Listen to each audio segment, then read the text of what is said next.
नमस्कार, मैं चंदा यादव आपके साथ और आप देख रही हैं जस्ट इंडिया। खबरों के प्रायोजक हैं एशियन कलर कोटेड इस्पात लिमिटेड। आपका विश्वास हमारी पहचान। Medifir international taken a step to keep you safe from corona virus. रंज किया showroom in Rohtak and Bahadurgarh. Showroom पर आएं, टेस्ट ड्राइव लें और गाड़ी बुक कराएं।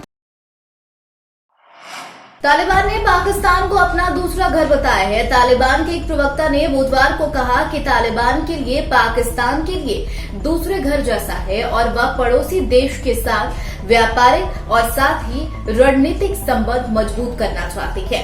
बता दें, तालिबान प्रवक्ता जैबुल्लाह मुजाहिद ने भारत के साथ भी अच्छे संबंध की वकालत की है, लेकिन साथ ही भारत को एक नसीहत भी दी है। बता दें, Pakistani news channel ARI news को दिए इंटरव्यू में तालिबान के प्रवक्ता मुजाहिद ने कहा कि पाकिस्तान के साथ अफगानिस्तान की सीमाएं लगती हैं। जब धर्म की बात आती है तो हम पारंपरिक रूप से एक दूसरे से जुड़े हुए हैं। दोनों देशों के लोग एक दूसरे में आसानी से घुले मिले हुए हैं, इसलिए हम पाकिस्तान के साथ साथ अपने रिश्ते को और मजबूत करना चाहते हैं।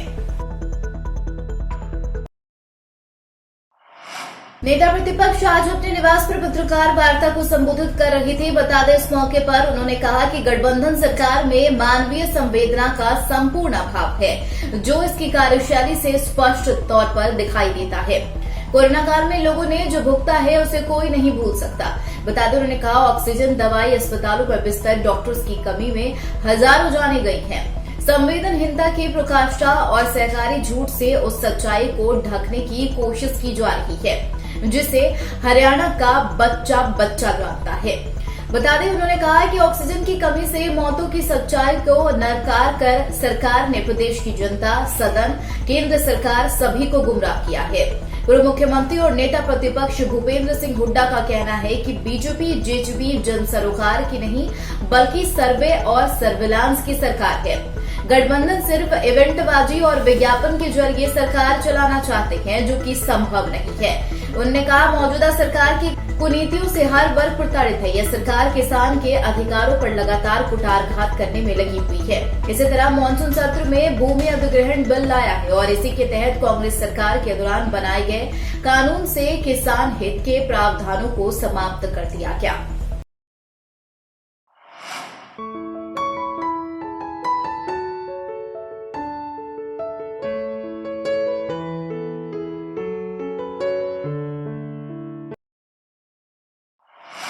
हरियाणा विधानसभा सत्र में विपक्ष ने किसान आंदोलन को लेकर कई मुद्दों पर सरकार को घेरा है और साथ ही कई सवाल भी खड़े किए हैं। बता दें, वहीं पेपर लीक मामले में सीबीआई जांच की मांग की गई है और इन सभी मुद्दों पर बात करते हुए कैबिनेट मंत्री कंवरपाल गुर्जर ने कांग्रेस और विपक्ष पर जमकर निशाना साधा। इसके साथ ही विपक्ष पर कई बड़े आरोप लगाते हुए अपनी सरकार को हर मोर्चे पर सफल बताया है।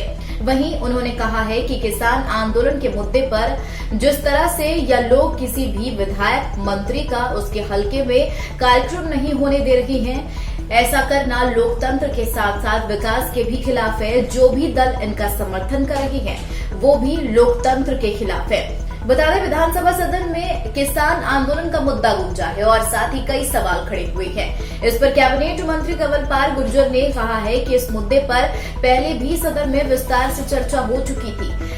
काल मोशन टेंशन की जरूरत नहीं थी, जब पहले ही एडजर्न्ड मोशन आया था। जहां तक 0 ओवर की बात है, उनको टाइम दिया गया है।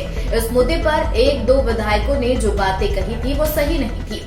वहीं किसान जिस प्रकार से इसका समर्थन कर रहे हैं वह बिल्कुल गलत है। उन्होंने कहा, किसान आंदोलन के मुद्दे पर और आगे बोलते हुए, दूसरा मेरा मानना यह है कि जिस समय वह मौतें हुई उस समय बहुत सर्दी थी। हम आम बातचीत में कहते हैं कि बुजुर्ग इस सर्दी में अगर 1 साल निकाल गया तो 1 साल निकल देगा, क्योंकि उस समय ऑक्सीजन की कमी हो जाती है और ज्यादा उम्र में हमारे लंग्स उतना काम नहीं करती है।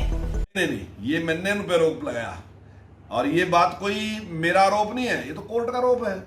कोर्ट ने जब जो ड्राइंग टीचर थे, जो पीटीआई थे, तो उनके सारे नॉर्म इन्होंने चेंज कर दिए और बार बार नॉर्म चेंज करके जिस प्रकार से ने भर्ती करी, उस पे कोर्ट ने कहा कि ये तो लाला की दुकान बन गई। कोर्ट ने कहा, कोर्ट की टिप्पणी है ये कांग्रेस की भर्तियों के ऊपर कि ये लाला की दुकान है और जो आयोग का चेयरमैन है वो केवल एक दिखावा है, वो कोई चेयरमैन जैसा काम नहीं।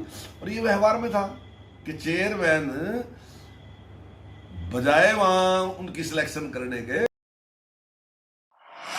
महेंद्रगढ़ के गांव खातोद निवासी सीआरपीएफ में कार्यरत जवान बंसीलाल यादव का हृदय गति रुकने से मृत्यु हो गई है। उनका पूरे राजकीय सम्मान के साथ अंतिम संस्कार किया गया है। उनका शव जब सुबह गांव में पहुंचा तो पूरे गांव में मातम पसर गया।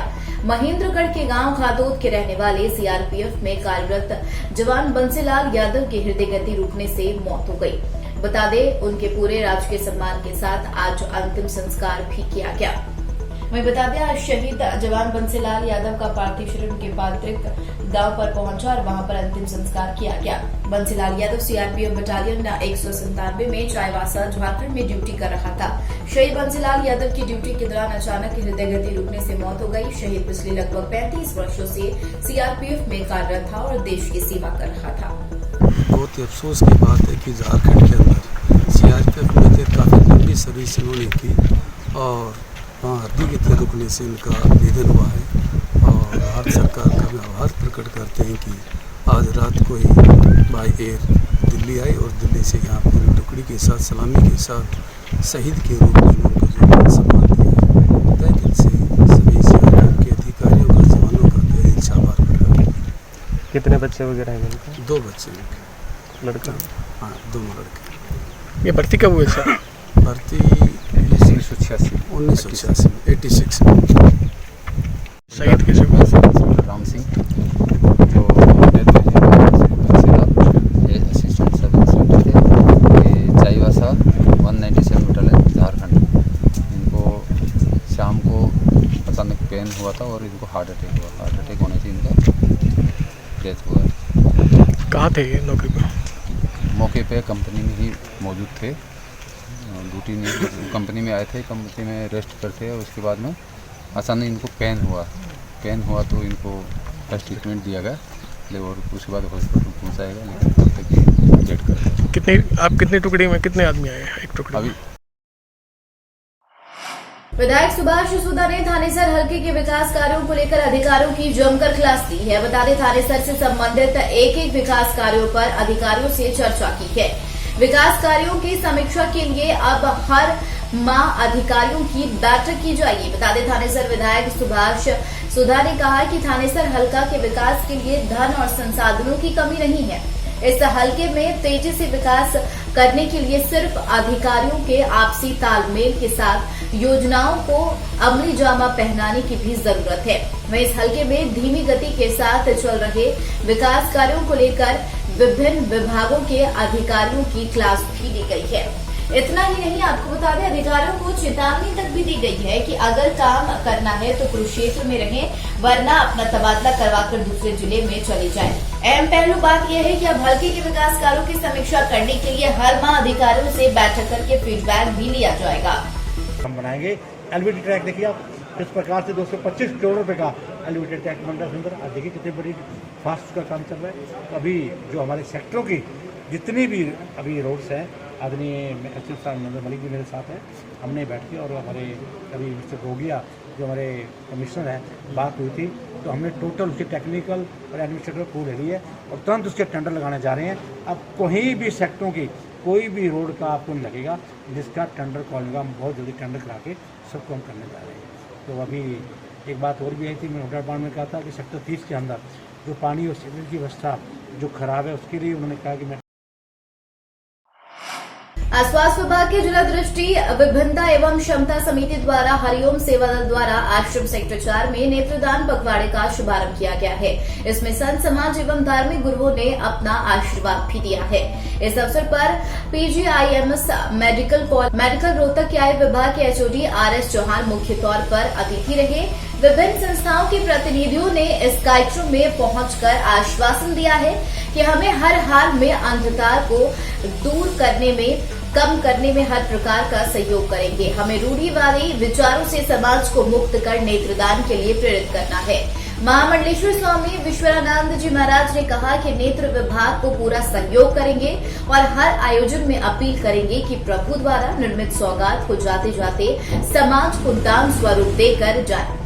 वहीं डॉक्टर RSS चौहान ने बताया है कि प्रतिवर्ष 25 अगस्त से 8 सितंबर तक नेत्रदान पखवाड़े के रूप में मनाया जाता है। उन्होंने बताया कि RIO में नेत्रों की सख्त जरूरत है। जहां दिनेश शर्मा ने बताया कल गॉड कॉलेज पठानिया स्कूल एवं MSG trust doctor Sanjay Jakhar के स्थान पर नेत्रदान अभियान कार्यक्रम आयोजित किए जाएंगे। वहीं रेवाड़ी से बड़ी खबर, जहां पर 2 प्राइवेट अस्पतालों में 4 चिकित्सक सस्पेंड कर दिए गए हैं। जी हां, हरियाणा मेडिकल काउंसिल ने 7 पर कार्रवाई की है। 7 दिन तक चारों डॉक्टर कोई भी इलाज किसी का नहीं कर सकेंगे। बता दें, विज्ञापन के जरिए गलत जानकारी देने वाले रेवाड़ी के 2 प्राइवेट अस्पतालों के खिलाफ यह बड़ी कार्रवाई की गई है।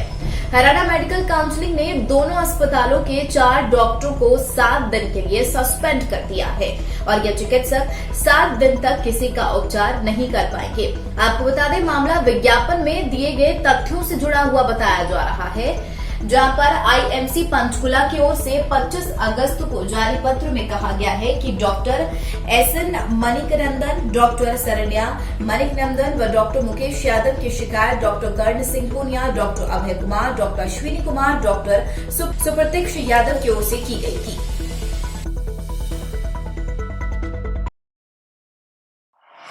इसके साथ इस बुलेटिन में आज के लिए फिलहाल इतना ही। और भी खबरों के लिए आप बने रहिए जस्ट इंडिया के साथ। नमस्कार।